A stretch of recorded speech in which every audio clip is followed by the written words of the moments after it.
So having been involved in the judo community, gone to multiple dojos, competed multiple times the last 7 years, I have some insights to bring you what I think is better use of your time, your money, your energy to become an advanced judoka. What I noticed is one isn't better than the other. They're like bread and butter. So if you just do one versus the other, you're leaving a lot of gains at the table.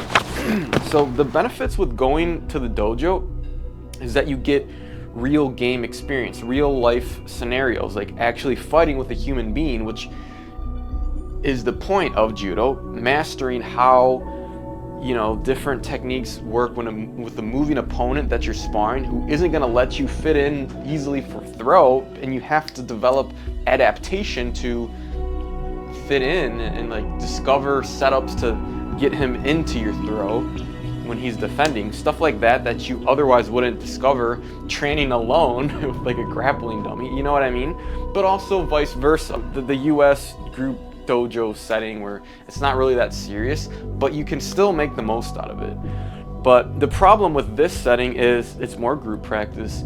They just train whatever throw the sensei decides to do, and it might not be the throw that's best for you that you're going to use in your fighting anyways, so it's technically kind of a waste of time. I believe you should be refining 2 to 3 throws to have in your arsenal, and that's it. Everything else is just a waste of time and extra. And that's the problem. When you go to dojo, you're not refining those 2 to 3 throws. You're doing whatever the sensei wants you to do. And a lot of times, depending on how competitive the dojo is, they don't even do randori, or not even that consistently. And that's where you really grow. That's where you really put into play everything you're working on at home. The biggest benefit of solo training is it gives you all the time you want to work on your technique, to strengthen the little nuances, little muscles, the quickness that will make your technique like 10x better. And it's at your convenience, at your time, your schedule, because it's solo training. It's on your own time. The con of solo training is you're not getting real life experience like you would at a dojo doing randori. You're not gonna pick up how to fit in for a uchimata on a moving opponent, on an opponent who's like posting and strong arming you. And likewise with the dojo, like a lot of the times you're not gonna have enough time to get 50 throws of uchimata to really lock in that muscle memory that you otherwise could do at home on your own time with a grappling dummy. You know what I mean?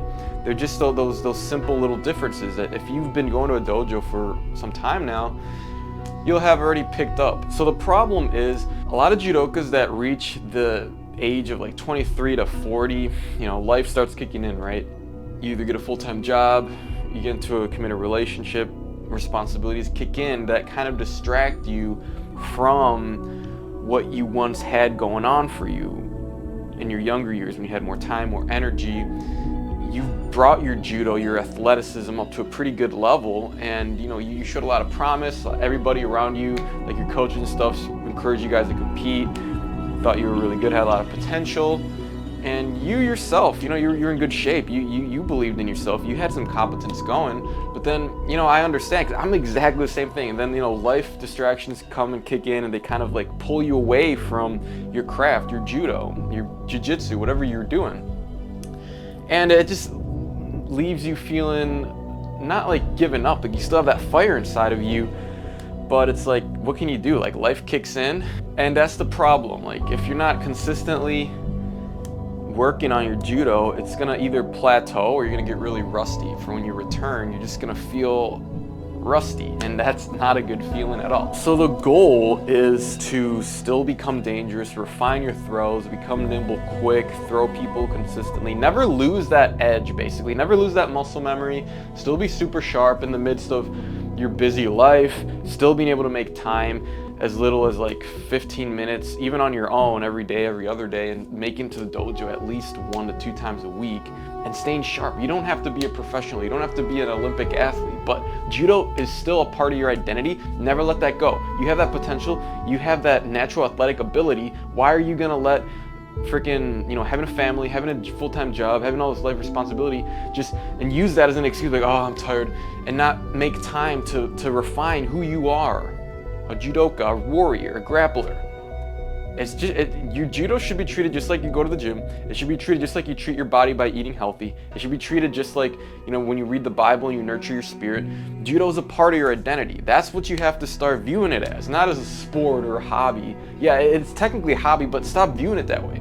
Because when you call it a hobby, it just that's when you subconsciously unprioritize it and you put it last place in your life. No. Think about it. Judo has brought you to where you are in life, basically. It's thanks to the competence that you develop through your judo skills that you're as confident mentally. You, not egotistically saying it, but like low key, you do feel like you kind of got a leg up on people because you know how to throw and self-defend. Multiple other benefits. So don't let that go. Continue to polish it. Continue to refine what you truly are, that inner weapon of judo that you have crafted all these years. Otherwise it would have been a waste if you just stopped training all of a sudden or not as consistently. Now it wasn't until I simply morphed the two together. That's the solution. That is the solution, guys.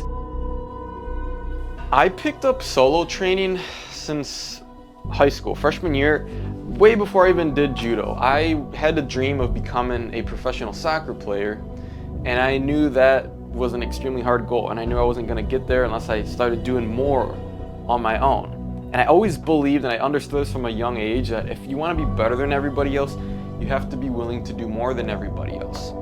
And that's doing work behind closed doors. So how do we apply this to judo?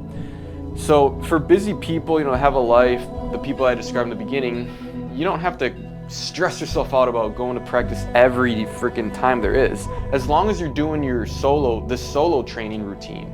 And this is also the routine and the little nuances that I give my clients on my Judoka Ascension program. As long as you're doing this and going to the dojo at least 1 to 2 times a week, you'll still make amazing progress compared to the average person that goes.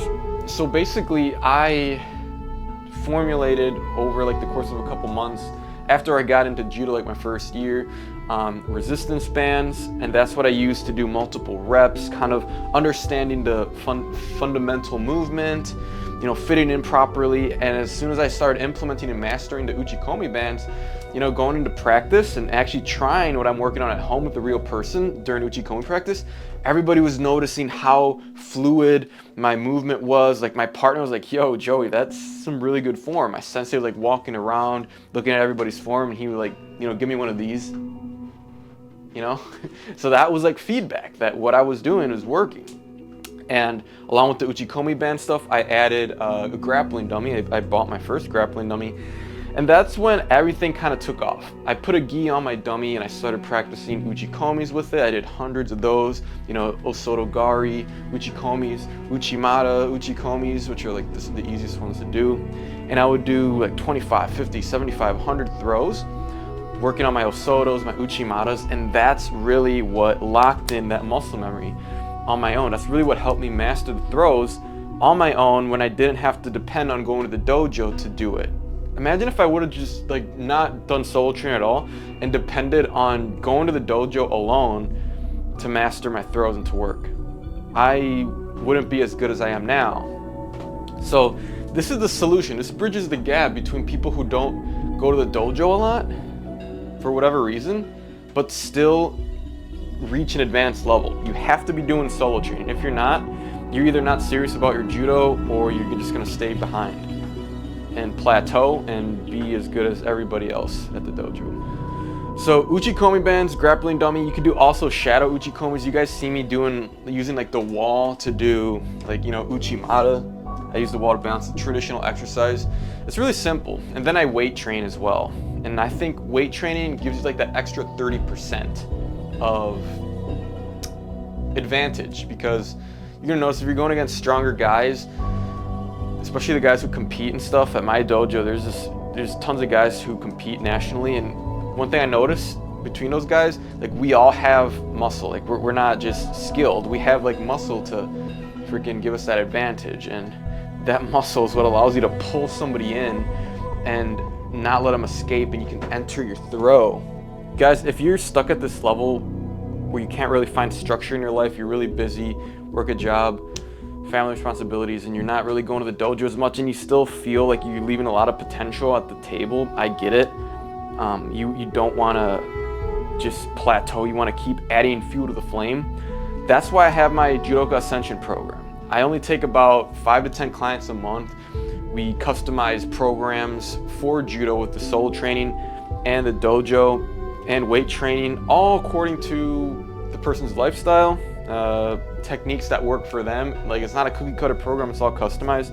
So if you want help with that, you can go to the description. There's a link, just message me on Instagram, or you could straight up book a call with me and we'll just simply go over a strategy for you, see if my one-on-one coaching is even something that I'd recommend for you. If not, we'll recommend something else.